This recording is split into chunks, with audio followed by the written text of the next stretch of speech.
enggak, kan 2 tahun terakhir kan di Bali. Jadi Di Bali, jadi kalau kemarin sih 2 tahun, hampir 2 tahun, 3 tahun lah semenjak pandemi sih. Terus sebagai bentuk rasa syukur. Ya pastinya, karena kan maksudnya kita sebagai suami istri hidup rukun, bahagia, sehat, itu yang paling penting. Terus anak-anak juga sehat, terus orang tua juga sehat. Jadi ya kita pengen aja bisa silaturahmi, berbagi kebahagiaan. Ya, melihat antusias para fans tadi seperti apa sih? Karena ini mungkin pertama kali juga ya tatap muka langsung pasca pandemi kemarin. Seru banget sih, soalnya kan mereka tuh kebanyakan fansnya kayak yang udah lama-lama gitu. Terus mereka ngefans tuh dari SD, dari SMP, gitu. Sekarang udah pada punya anak. Tapi masih nyempetin kesini, terus udah fans yang baru juga. Jadi kita saling apa ya, berkenalan aja gitu. Karena buat aku sih pribadi selama ini berkarir, kalau nggak tanpa mereka sih juga aku pasti bukan apa-apa dan dari siapa-siapa. Dan tanpa mereka bisa sampai sekarang gitu. Jadi ya senang. Ada obrolan apa sih sama mereka? Hah? Biasanya ada obrolan apa? Paling kayak kan soalnya ada yang dari Surabaya, ada yang dari Jogja, Bekasi, Jakarta, banyak juga. Yang ngobrolin tuh kayak gimana kabarnya si ini, si itu gitu. Terus kayak bercanda-bercanda sih kebanyakan. Terus kenalin suami juga kan mereka ikan JJ ganteng banget JJ.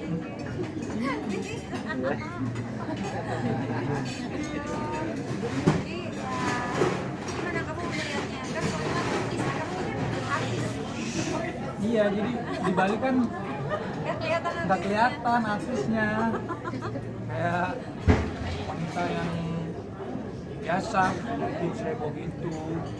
Pas ketemu mereka tuh kayak wow, luar biasa sih. Menurut saya kan aku kan baru juga pertama kali ya istri itu silaturahmi sama fansnya gitu. Dan juga yang support dia itu dari awal, dari zaman apa tuh? zaman dahsyat. Ya, dan mereka masih ada di sini tuh kayak fans sejati gitu. Jadi juga luar biasa. Selain istri yang terbaik, ibu dari anak-anak saya yang terbaik, juga artis yang terbaik, maksudnya yang masih bisa mengambil waktu untuk bersama walaupun beda agama. Dia nggak pandang dari agama yang sama atau tidak, dia mau bagi-bagi berkat dan rezeki, maksudnya itu luar biasa. Apalagi ini juga direncanain benar-benar mendadak, baru 3 hari yang lalu ya kalau nggak salah. Tiba-tiba dibilang aku pengen kumpul bersama sama fansku, sama dia juga, karena udah lama belum. Dan kita sekarang di Jakarta dan udah lama di Bali, dan sebelum Covid juga nggak ada momen-momen kayak gini. Dan dimana aku juga harus tetap bersyukur dan berterima kasih sama media dan juga fans-fansnya yang tadi dia bilang kalau bukan karena kalian dan fansnya juga bukan siapa-siapa. Jadi kayak dia terharu lah sebagai suami, masa kayak maksud saya itu kayak dia masih bisa sediain waktu untuk kalian dan fansnya.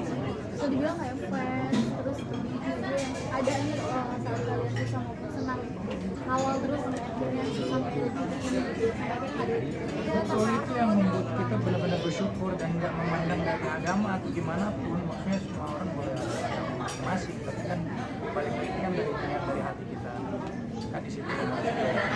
Ya, buat kalian yang udah hadir semua, media, terima kasih banyak. Ya, Buat semoga fans juga terima kasih. Yang pasti sih kalau aku pribadi aku terharu, soalnya kan ya mungkin dari awal sampai hari ini terus mereka masih sempetin datang, apalagi ada yang jauh-jauh dari Surabaya loh, yang baru dengar. sini. Terus jadi kayak seneng aja gitu supportnya. Kan kalau disayangin banyak orang kan pastinya kan happy. Jadi Kurang soalnya kalau disayang sama suami. enggak cintaku luar biasa. tapi support systemnya gimana sih fans sendiri buat kejaran dalam masa sulit sampai akhirnya survive. Mood booster mereka tuh kan ada Selalu dari kasih sosmed, semangat juga. mereka selalu kasih semangat, Kasih doa-doa, terus kasih pokoknya video-video zaman dulu juga itu yang bikin aku semangat gitu. Terus selalu tanyain kapan balik lagi ke Jakarta, kapan syuting lagi, kapan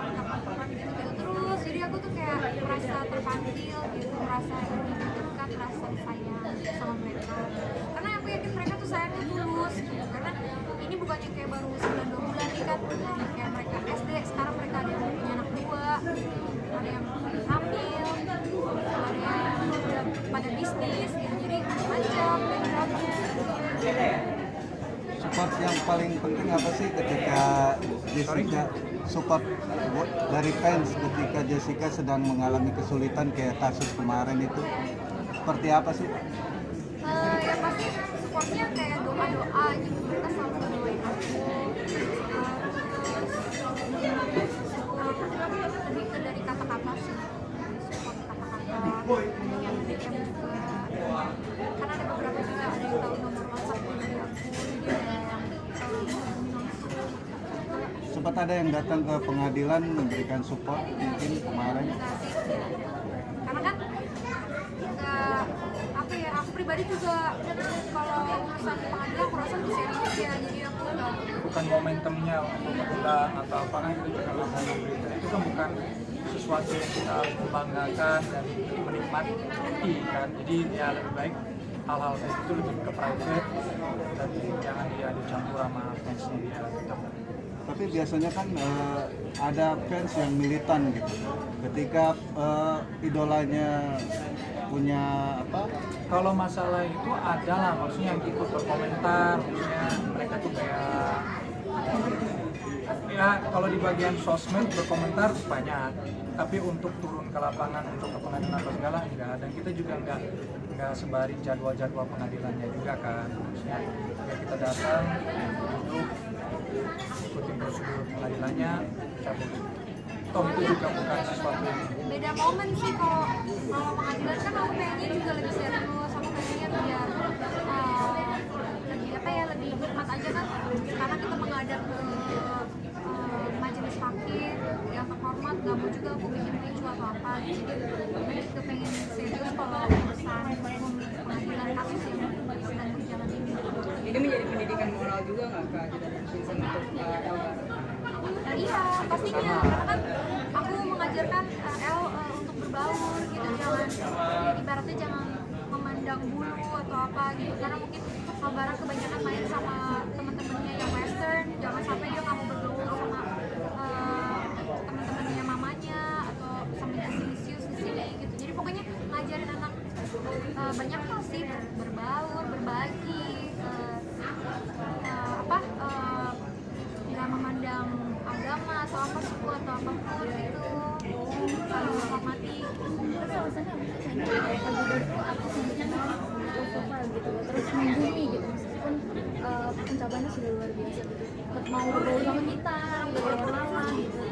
Kenapa sih Kak? Mungkin ada cerita di balik itu nggak sih?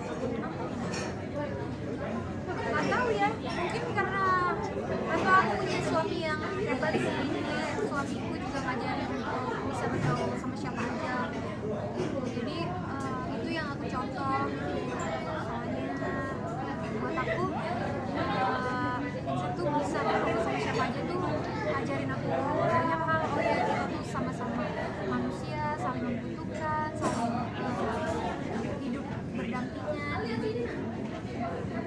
dari situ aja sih sebenarnya. Jadi jangan sampai sombong, jangan sampai tidak mempengaruhi orang lain. apalagi gara-gara agama atau gara-gara status atau pekerjaan, jangan pernah. Itu yang aku ajarin Ellen, sempat ngomong ke dia tuh paling anti aku kayak gitu. Jadi itu semua orang tuh sebenarnya semua rata, semua sama, nggak ada yang lebih hebat, nggak ada yang lebih gimana, semua itu sama. Dan pastinya kalau kita bisa berbagi gitu ya, berkesempatan itu pasti apa yang rasa syukur sendiri, bisa berbagi sama teman-teman, kepuasan tersendiri ya, ada rasa syukur tersendiri. Jessica, tadi fans kamu bilang kita kan ke Indonesia, ke Jakarta, terus kangen kamu syuting lagi. Aku memang nggak diizin sama Barat untuk Vincent untuk Vincent ngizinin kamu untuk syuting lagi atau seperti apa? Karena kan mungkin kamu punya kegiatan kayak punya bisnis di sana atau apa bisnis akhirnya. Enggak sih, kalau kemarin kan yang memutuskan ke Bali juga pribadi aku sendiri, aku belum kenal sama Vincent juga. Waktu itu kan alasannya karena aku sakit yang hyperthyroid autoimun itu, terus aku pikir waktu itu akhirnya aku break dulu dan semuanya coba untuk dapetin kesehatan lagi, meskipun penyakitnya nggak bisa sembuh total tapi bisa reda gitu, jadi bisa nggak kambuh gitu. Terus udah di Bali ternyata ketemu suami emang udah nyaman di Bali, terus ketemu suami terus enak ya gitu. Jadi nggak apa-apa santai aja sih. Jadi itu momennya bukan karena suami melarang atau apa, emang kemarin tuh emang aku nyaman aja di Bali, terus punya bayi lagi, enjoy banget momennya, terus dibikinin rumah sama suami, pemandangannya sawah, jadi kayak seneng aja gitu, beda momennya. Pokoknya beda deh, kayak hidup yang baru gitu, yang kayak bukan jedar selama ini gitu, seneng aja di hidup itu gitu. Tapi satu momen Vincent ternyata ada tawaran kerja di Jakarta, terus Vincent juga bilang alasannya karena lebih ke orang tua aku yang udah tua, terus gimana kalau kita bisa di Jakarta lagi supaya kamu bisa lebih dekat sama papa kamu, soalnya papa aku kan sakit kan, jadi umurnya juga udah 73 tahun. Terus aku nilai itu tuh kayaknya suami tuh mikirin aku dan keluarga aku, jadi aku bersyukur banget, happy gitu, ayo kita pindah. Tapi sebenarnya intinya dalam diri aku dimanapun aku tinggal selama sama suami anak-anak sih aku nyaman-nyaman aja. Artinya masih Suami emang nggak pernah ngelarang kalau aku mau syuting Kalau lagi. larang sih nggak pernah. Balik lagi kalau aku larang nggak mungkin, dia dari kemarin-kemarin kan sambil di TV. Balik lagi kan aku kan bukan masuk kehidupan istri saya untuk larang-larang dia. Pekerjaan dia yang sebelumnya ya tetap itu yang dia kuasai, ya sudah. Aku juga jatuh cinta sama dia bukan karena aku mau larang-larangin dia atau atur-aturin dia. Kalau emang aku mau aturin dia, mending aku bilang ya cari di situ yang mau aku aturin. Oh gitu jadi. Iya, maksudnya di Belanda kan ada kontrak-kontraknya kayak gitu. Jangan pancing-pancing lah, Pak. Makanya benar aja, Pak, ya. tapi udah ada yang mau main syuting lagi nggak sih? Udah ada tawaran. Kalau saat ini belum fokus di Jakarta, tapi karena kita baru aja kemarin pindah ke Bali, barang-barang baru aja diantek, Kita akan pindah ke Jakarta, cuman dengan waktu yang dekat karena untuk pindahin barang dari Bali itu kan udah mudah, karena harus ngepak, masukin dalam box, terus bawa ke Jakarta, unpacking lagi. Yang terpenting adalah Elvira masih sekolah di Bali, masih menyelesaikan grade 4. Nanti kalau mau naik ke grade 5 baru deh kita pindah sekolah aja, karena kalau pindah di tengah-tengah belum naik-naikan kelas kan Awal lagi. repot. Jadi kita selesaiin sekolahnya Elva, mungkin kita pindah ke sini Juli ya. Akhir Juli, Agustus lah. Saya nggak sih rumah bagus gitu, saya tinggalin karena nanti pasti karena jaga gitu. Ya aku sih sayang. Ada yang jaga, keluarga saya, kakak saya kan dua-duanya tinggal di Bali, jadi antara dua itu yang terserah, boleh aja. Jess, mau nanya dong Jess. Yang akhirnya viral. Viral kemarin sempat ada sesuatu di rumah itu seperti apa Jess? Sedikit cerita.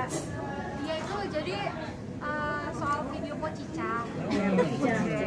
Itu aku dikabarin sama staff aku di rumah, Bu ini ada video tapi kita nontonnya besok pagi aja katanya. Oh yaudah besok pagi aja, terus kita nonton. Aku nonton terus aku lihat, buset, aku langsung kirim ke Vincent kan, lihat nih yang. Terus dari itu aku udah hati, wah gila ini terjadi di rumahku. Penampakan itu nggak pernah nyangka-nyangka sebelumnya gitu bakal dikasih penampakan di CCTV kayak gitu. Terus langsung aku telepon sama yang jaga CCTV kan, kebetulan itu juga drivernya mamaku. Aku tanya Mas Dul ini video dari mana, kapan? Oh iya diceritain sama dia, itu kemarin aku lagi malam dapet notifikasi pas aku putar, ternyata ada yang lagi nari-nari apa lompat-lompat. Buset Mas Dul itu beneran dia beneran kan, saya udah bilang sama Non sebelumnya juga, soalnya ada video bola api datang dari luar ke dalam rumah gitu 3 kali mental. Terus pernah juga video yang perempuan di atas keranjang jahe, jadi di depan dapur itu ada keranjang jahe, ada perempuan rambutnya panjang lagi gitu. Terus tapi video-video itu dikirimnya ke HP mama, terus HP mama tuh rasanya nggak nge-save foto sama video, jadi dicari nggak ada. Tapi ya udah video itu langsung aja aku pikir wah udah deh aku puas aja biar aku nggak ketakutan sendirian kan, biar semuanya nonton. Pas Aku nggak pernah ke sebelah lagi. Emang kalau lagi terang aja baru, kalau udah malam. ya kalau aku sih maksudnya ya aku tinggal di situ selama ini nyaman-nyaman aja gitu. Terus tiba-tiba nonton hal kayak gitu ya emang sih kalau mau ke situ aku mikir-mikir kayak ada nggak mama sama papa. Kalau mama sama papa lagi nggak di situ, udah aku masuk ke situ karena rumahnya kan sebelahan. Jadi kita rumahnya tuh antara rumahku sama rumah mama tuh lewatin lorongnya juga lumayan. Jadi kalau ke situ yang pasti siang hari, kalau mama pas lagi di rumah. Jadi kejadian ini memang Caranya gimana? Orang siapa? Hus di dandanin aku malam-malam. Iya, tapi ada yang bilang katanya tuh kalau dikasih lihat penampakan Ada kabar lah, tapi belum tahu kalau kabar itu baik atau buruk. Tapi kayak ya, pokoknya ini ada yang ceritain ke kita kayak dia tuh tampil gitu karena dia mau ngobrol, dia mau menyampaikan sesuatu. ya, tapi kita aminin aja yang baik-baik aja. Kalau soal kiriman ada nggak apa itu kiriman gitu kayak bola Iya, kalau kata mama sih katanya kalau bola api itu kiriman gitu. Terus kan 3 kali mental. Mentalnya pas banget di situ di rumah tuh ada pohon namanya bidara ya. Bidara. Pas banget di pohon itu mental cepet.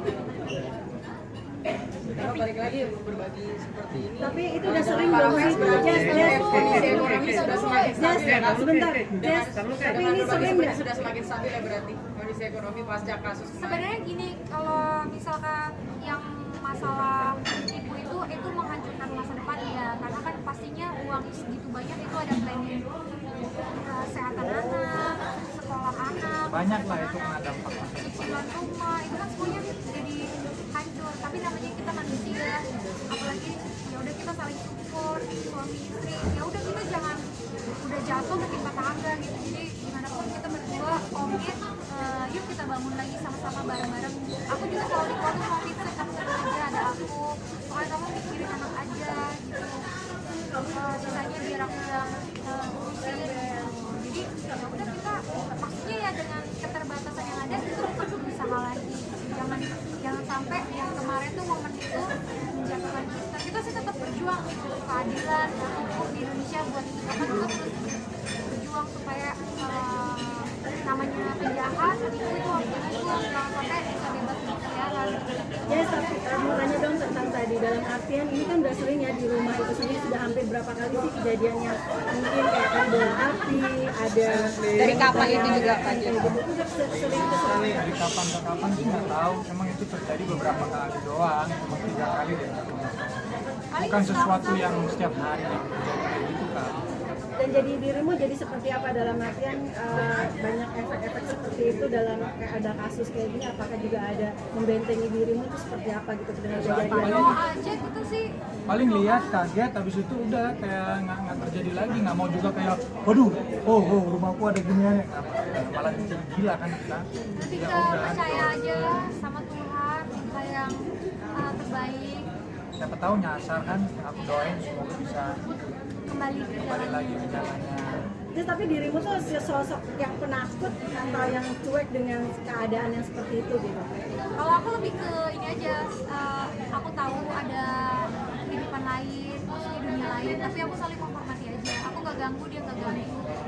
Tapi ada rencana mau lagi orang pinter gak sih? Sering. Terus sih, Sampai saat ini soalnya nggak tahu juga harus berbuat apa. Tapi ngerasain secara langsung nggak sih Kak Jess? Ngerasain secara langsung nggak? Atau keluarga mama papa ngerasain secara langsung? Mama sama papa emang lebih sensitif, papa juga sensitif, ada staff juga di rumah sensitif juga. Tapi biasanya sih staff-staff yang baru masuk sih suka dikasih tanda. Kayak apa misalnya? Contoh kayak si Revan pas baru pertama kali tidur di rumah itu dia di bawah bantalnya katanya ada tangan gitu. dia Kayak gitu. tidur, lampunya Menyelamatkan. nyala, terus ada kayak produk dia itu apa, jedar kosmetik kan lagi di meja buat foto itu jatuh kayak gitu. Tapi dia emang ajak ngobrol, nggak tahu gimana dia, emang diajak ngobrol dia.